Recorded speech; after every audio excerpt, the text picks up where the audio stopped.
provided. Any Division I coach is unbelievably busy year-round.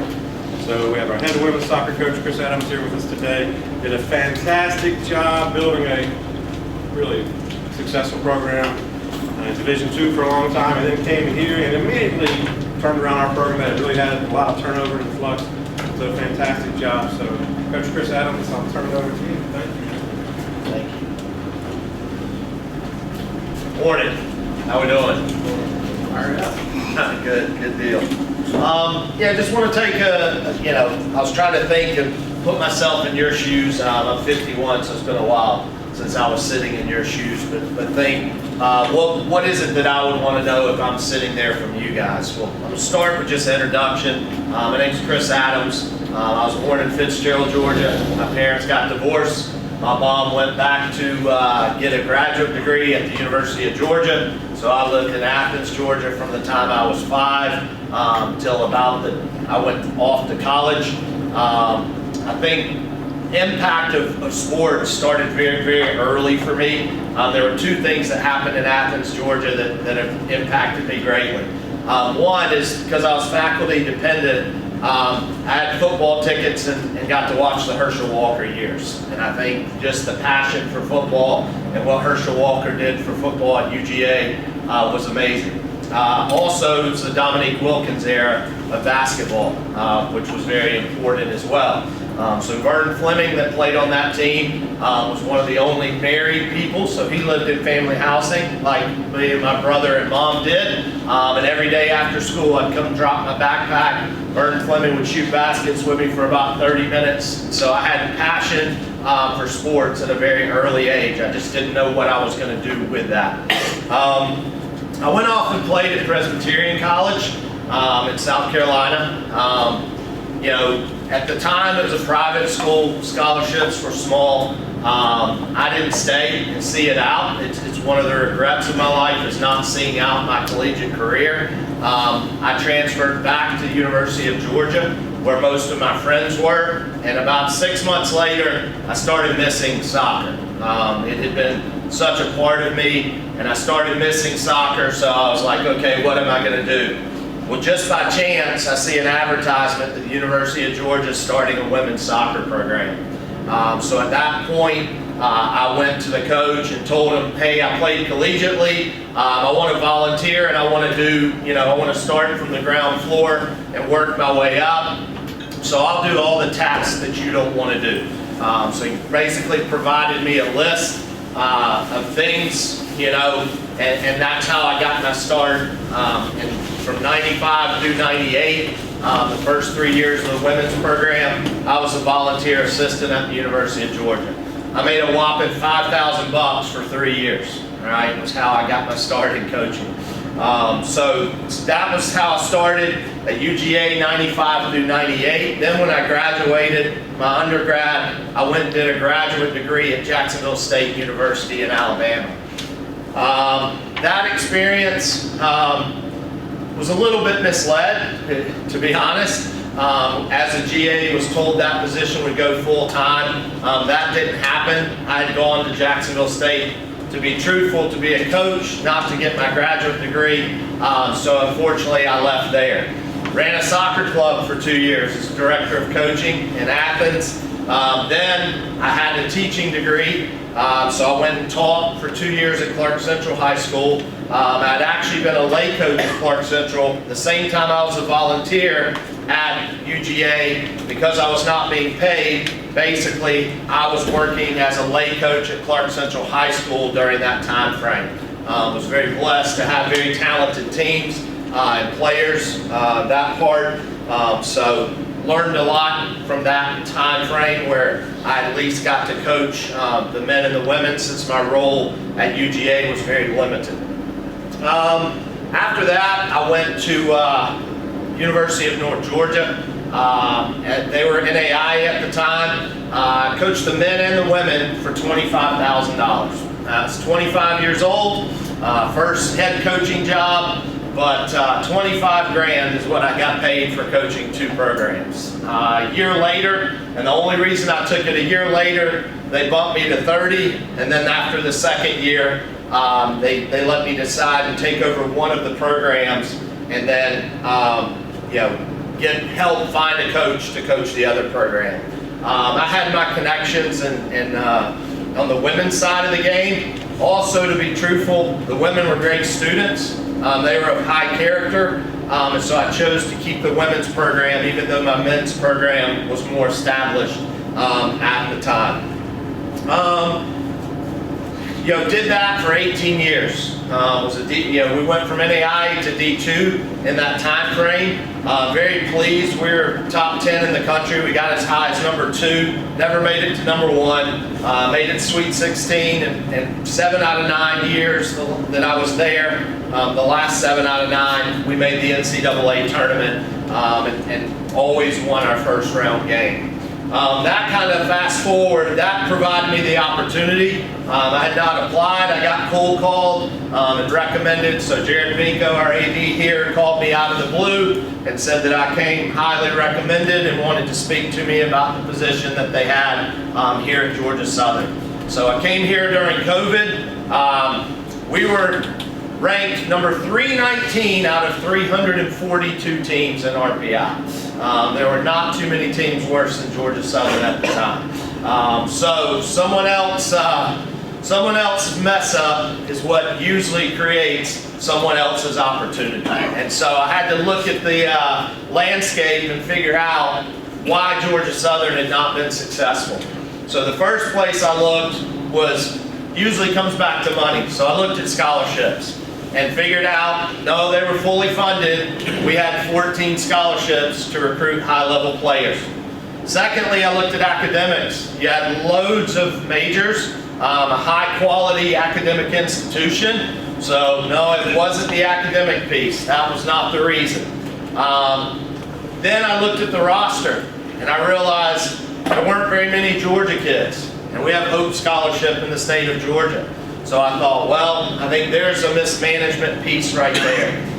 So really what I learned was you had everything you needed here at Georgia Southern to be successful. You had great leadership, you had great resources, you have great people, you have alignment from the president to the athletic director and throughout the department. So I think those were the important characteristics that led to this opportunity here.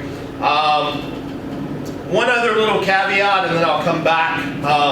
The other thing that I did, when I was D2, it was a 10-month position. So we basically worked for 9 months, were paid 10 checks. We had to get a summer job. So even though I was a college coach, I had to go and get a summer gig. Well, got the opportunity to coach the Atlanta Silverback women, and that started in May and ended in July. So it was a perfect time frame for me to coach semi-professionally. At the time, there was no women's pro league. So the current NWSL, the old league had gone defunct. Didn't get enough sponsors, and the league went bankrupt. And so all of those players from the U.S. national team were playing in the W League. So got the opportunity to play against Hope Solo, who was the goalkeeper for Seattle at the time. Got the chance to play against Kaylin Kiley, who was the Canadian U20 captain. Got the chance to play against Sydney Leroux, who was on Vancouver Whitecaps. So all of these international players and all of these players off the U.S. national team were all playing in this league. First year we made the Final Four. Very humbling experience at the Final Four. This Hudson Valley team punched us in the mouth and beat us bad. And I realized we had a good team, but you had to have quality throughout and had to have more depth to win at that level. Lucky enough, in 2011, we won the national championship. We beat the Ottawa Fury, who had not lost all season, 5-1. Pretty cool experience. It was on Fox Soccer Channel, so one of those times, but it was on tape delay. So basically, we flew home, and it was on right about the time we made it back from Seattle. So that's another great experience that I had. This is the message and the stuff that I think you guys need to hear. When I coached the Atlanta Silverbacks, I managed the Atlanta Silverbacks. I didn't coach. There's a major difference between coaching and managing. And I think that's something that took me a long time to figure out. When you have a young and inexperienced team, I think you have to coach them up extremely hard. You have to teach them everything. You can't make any assumptions. So you're coaching. You're coaching hard, day in and day out. Well, then I'm coaching the Atlanta Silverbacks women, and I've got players from Duke, Florida State, Georgia, all over the place, all of these Division I players who are very experienced players who don't really need to be coached. They just need to be managed. And the difference in management is you got to give them an organization. So in soccer, we have a formation. And that's how many defenders, how many midfielders, and how many forwards we're going to use. So really, you just had to get them organized and give them that information, but you didn't have to critique them and you didn't have to coach them really hard. You had to just make sure. The best analogy I can come up with is when you go bowling with a little kid and they put the bumpers in the lanes there, for gutter balls. Basically, that's management, is putting the bumpers up, and as long as it's in the lane, you just let it be. But now if it gets astray too far to one side or the other, then you have to interject and you have to basically be a leader at that point. So I think that's where I first started learning the difference between managing a team and coaching a team, and I still apply it to this day. When I have a young team, I'm going to coach them hard. When I have an experienced team, I'm going to step back a little bit and let them handle the responsibility as far as that goes. Also learn tough communication. I think when you're a coach, sometimes you have to have difficult conversations. And I think that's something that comes with the territory.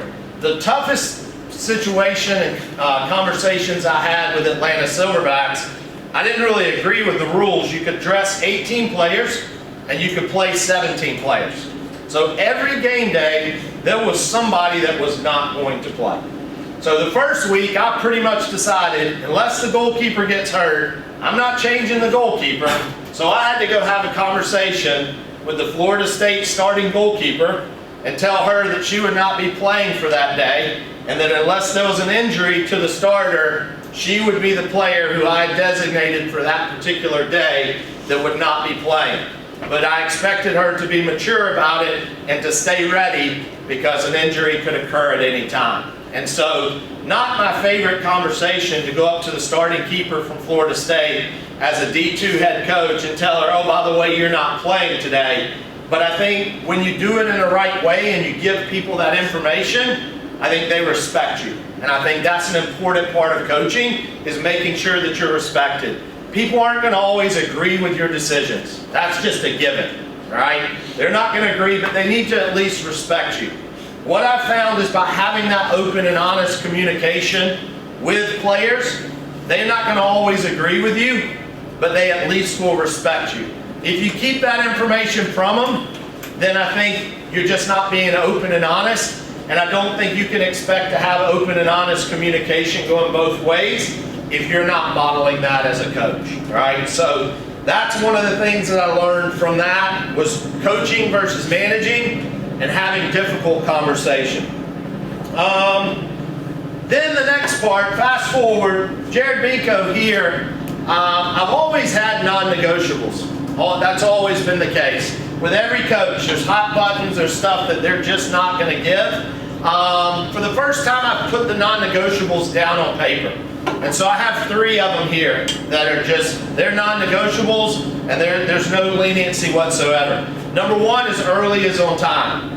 All right? Early is on time. To me, it's your professionalism. Did you prepare beforehand? Do you have everything that you need to have for practice? We also defined what early on time means. It means you're dressed, you're ready to begin play 15 minutes prior to the start time of practice. So that's the first non-negotiable within the women's soccer program. Early's on time, everybody's there, everybody's dressed, we can get started whenever we're ready. The second one is, to me, it's a habit for success. You compete in everything. You compete in the classroom for a GPA. You compete in the weight room to get stronger and fitter and more prepared for your sport. You compete at practice. Our conference has a rule on travel roster. We can take 22 players. I had 30 on my roster. 8 people are getting left home. So you have to compete to earn your way on the bus or on that particular flight. And then the last one, I'm not proud of, but I know myself better than anybody. I have a 1-hour grace period after we lose where I just have to go through and process everything, and I just encourage people not to communicate with me for an hour after the game until I can process what has happened. I can come up and formulate an idea of what I think we need to work on, what we need to change. And so again, not something I'm proud of, but something that I know myself, and at times I've had passionate conversations that were not very helpful in the past. So I've had to implement that rule to just give an opportunity to process stuff, and then we'll discuss it at a later date. This is not a non-negotiable, but when I was sort of preparing for this, the other thing I encourage our group to have is a growth mindset. I think it's very important you continue to learn.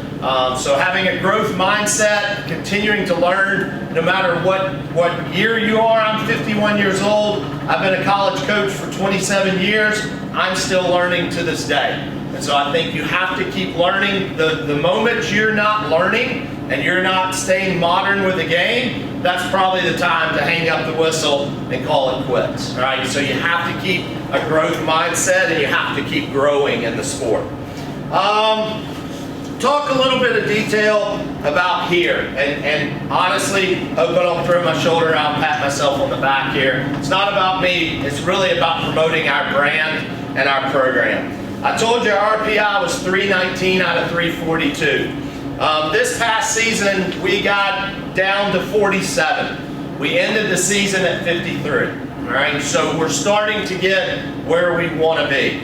I put, because here's the company, 51 RPI Michigan, 52 LSU, 53 Georgia Southern, 54 Duke, 55 Colorado. All right. So as a mid-major school, not now they're calling it Autonomy 4. Used to be Power 5. The Pac-12 went away. So now in the Autonomy 4, us not being in one of the largest conferences in the country, we are in good conversations, and we're beating teams, that are at bigger schools than us.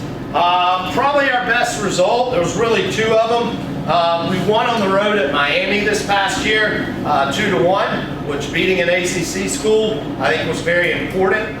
We also beat Montana on the road. Montana actually did more for our RPI than Miami did. When Miami got in the ACC, they started losing a ton. Montana was 13-3-3, and we beat a team with 13 wins. So the Montana victory actually was better than the Miami victory. And I know when people hear you beat Miami and you beat Montana, I think they're going to be more impressed by Miami. But when you get in the weeds and diagnose it, it's actually more beneficial to have won the Montana game.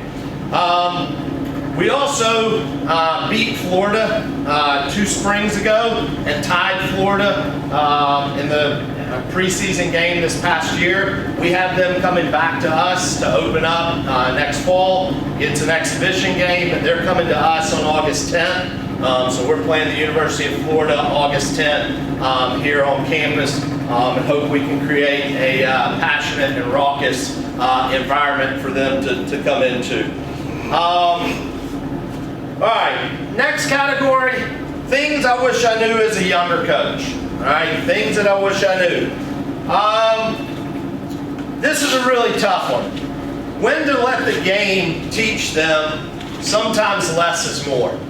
And I think some of the things that really good coaches do is create an environment and let the game teach you and give you the feedback that you need.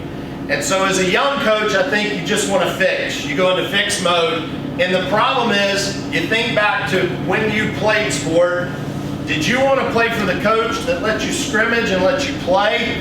Or did you want to play for the coach that was just constantly interrupting and correcting and not allowing things to flow? All right? When I asked myself that question, I didn't really go to practice to listen to coach me up.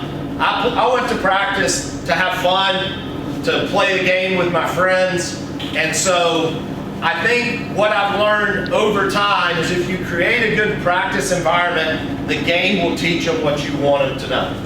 Right? Let the game give you the feedback is the important part. Second thing is individualized instruction. I think as a young coach, it's kind of you take this my way or the highway approach, and you're like, hey, this is what we're going to do, and you treat everybody the same. You know, I think it was Pat Summitt that said, I don't treat everybody the same, but I treat everybody fair. And so I think what you have to do is you have to treat each individual differently. So individualized instruction is something that takes a little bit of experience, takes a little bit of time. As a young coach, I used to have a little note card, and I would have them write down how they want to be coached. That was one of the questions. Tell me how you want to be coached. And so hopefully they can convey that and tell you the way they thrive and where we can, you know, sometimes the game, we can't always do it that way, but we can obviously try and do that when given the opportunity. So individualized instruction is another thing that takes a little bit of experience, but I think that's something I highly encourage. Another one that I picked up on, as a young coach, they'd always make you do a rules meeting and write up the rules. I would spend so much time just coming up with hypotheticals, and this is what we're going to do, and this is what we're going to do. Well, it all had negative connotation to it. It all was someone was messing up, we were going to punish and penalize, and at some point I decided instead of us being so ultra focused on rules, let's create the standards of our program. So standards versus rules, okay? Rules to me have a very negative connotation. You draw a line in the sand, and if they put their toe over it, now we've got problems. But that's the low achievers, and you're catering to the people who are not focused, who are not engaged, and spending a lot of time with that group. When you talk about standards, I always do goal setting individually and as a team. When you talk about standards, now everybody is raising their level to have a standard that's above the norm. I think that's very important. The example I used to use was Kansas basketball. They went like 7 years not losing at home. You could not beat Kansas basketball at their arena for anything for a 7-year span. That's a standard. That's a standard and an expectation. They just knew they were going to win. They exuded confidence at home, and they would do anything in their power to not lose at home. So we spend an awful lot of time talking about standards. What is it we're going to do that's above the norm that's going to make us be successful? So I think now I use a lot more standards and goal setting. And we have a rule meeting, and they have a packet. If they go there, there's consequences. But we spend far less time on the rule side and far more time on the standard and goal setting side. I gave you an example earlier, the value of open and honest feedback, even with difficult conversations. As long as it comes from a place of care, that's very important. So I gave you the example of Atlanta Silverbacks. I think it's very important to be willing to have difficult conversations.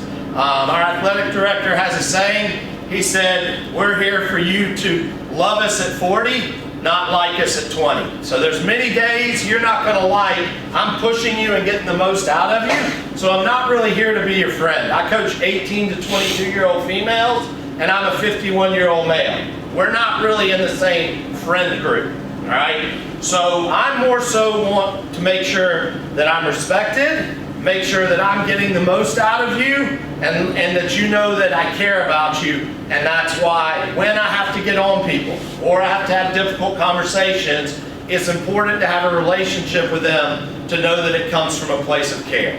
All right?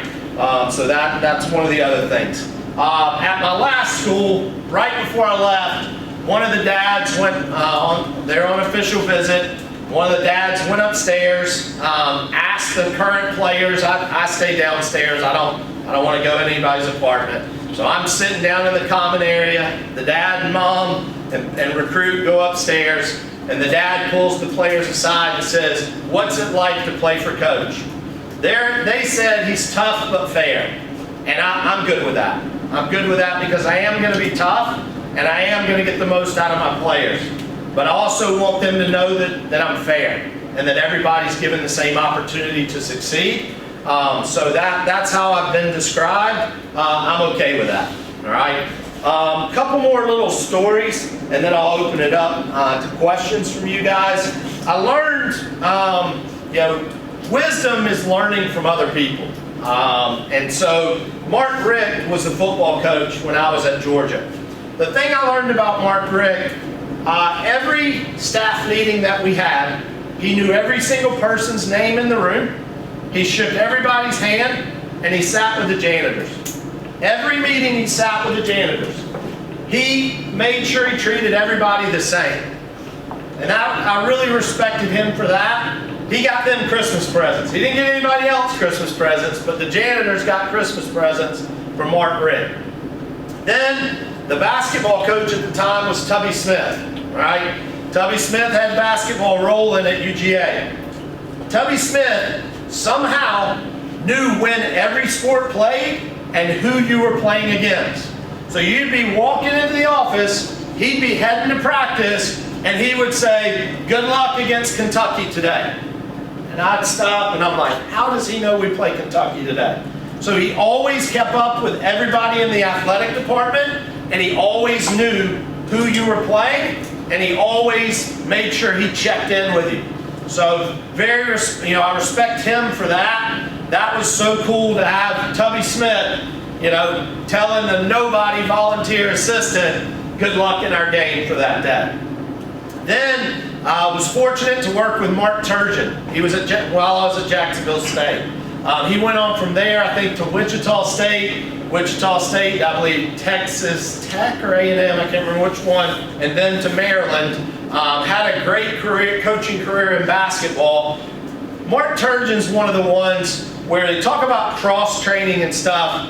For me as coaches, you can learn a lot from coaches of other sports. And what I learned from Mark Turgeon, the intensity of his practices were second to none. You watched his basketball team, his practice was so organized, it was so incredibly intense, it was just fun to watch. His guys got after it, and I'd never seen a basketball practice with the amount of intensity that Mark Turgeon's basketball practices had. And so I think it's very important as coaches that we learn from each other. We did sort of a little coaching symposium. Chad Willis, the volleyball coach, the former men's soccer coach, John Murphy, and myself, a couple summers ago, we sat down and did a little coaching symposium, and we just did sort of a best practices and what are the modern things in your sport and how are they applicable to us. And so again, talk about learning from other coaches. I think it's very important that you take stuff from other people. That's what wisdom is learning from others who have more experience or a different experience than you. I think that's a very important part. That's all I have down just from a skeleton. I can open it up to any questions or anything that you guys may have.